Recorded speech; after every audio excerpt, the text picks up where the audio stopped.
ऊपर आका और नीचे काका, इस कहावत के सरताज हैं राजेश खन्ना, बॉलीवुड इंडस्ट्री के सुपरस्टार।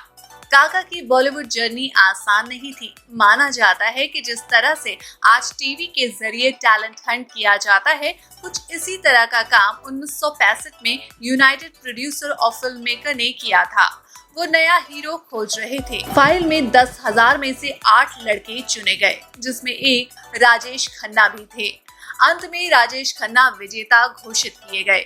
बस फिर क्या था, काका के सर पर एक्टिंग का जुनून तो कायम ही था और इसी जुनून को पूरा करने के लिए चल पड़े काका फिल्मी दुनिया की गलियों की ओर। उन्होंने लगातार 15 हिट फिल्में दी। हिंदी सिनेमा का पहला सुपरस्टार। गॉसिप फर्स्ट क्लास में आज राजेश खन्ना की जिंदगी से जुड़ी कुछ अनकही कहानियों से आपको रूबरू कराएंगे। बात उन दिनों की है जब अमिताभ बच्चन अपने करियर के लिए काफी स्ट्रगल कर रहे थे और वहीं राजेश खन्ना के बारे में कहा जाता था कि उनके नाम से ही फिल्म हिट हो जाती थी। इस महान हस्ती के सामने अमिताभ का टिक पाना भी मुश्किल था। राजेश खन्ना को एक के बाद एक मिल रही सफलता के चलते उनका घमंड सिर चढ़कर बोलने लगा था।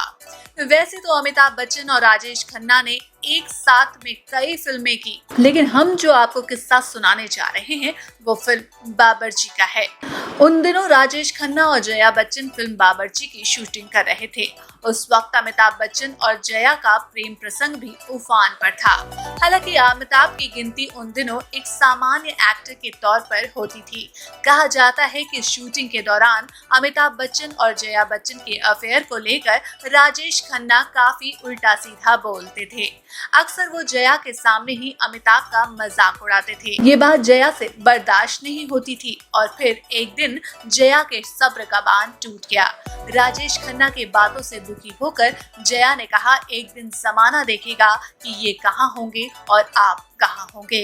और जया के मुंह से निकली ये बद्दुआ आखिर सच साबित हुई और इसी बात को खुद राजेश खन्ना ने बाबर्ची के अगले साल रिलीज फिल्म नमक हराम में मान लिया कि उनके दिन पूरे हुए। अब बारी नए सुपरस्टार की है। आज के समय में अमिताभ बच्चन बॉलीवुड के शहंशाह बन चुके हैं। वैसे इस सितारे के बारे में बताने के लिए बहुत कुछ है। इनके किस्सों से बॉलीवुड भरा पड़ा है, लेकिन गॉसिप फर्स्ट क्लास में आज बस इतना ही। अगर आपको हमारा चैनल गॉसिप फर्स्ट क्लास पसंद आया तो इसे लाइक करें, शेयर करें, सब्सक्राइब करें और बेल आइकन प्रेस करना ना भूलें, ताकि आपको हमारी न्यू वीडियोस की नोटिफिकेशन लगातार मिलती रहे।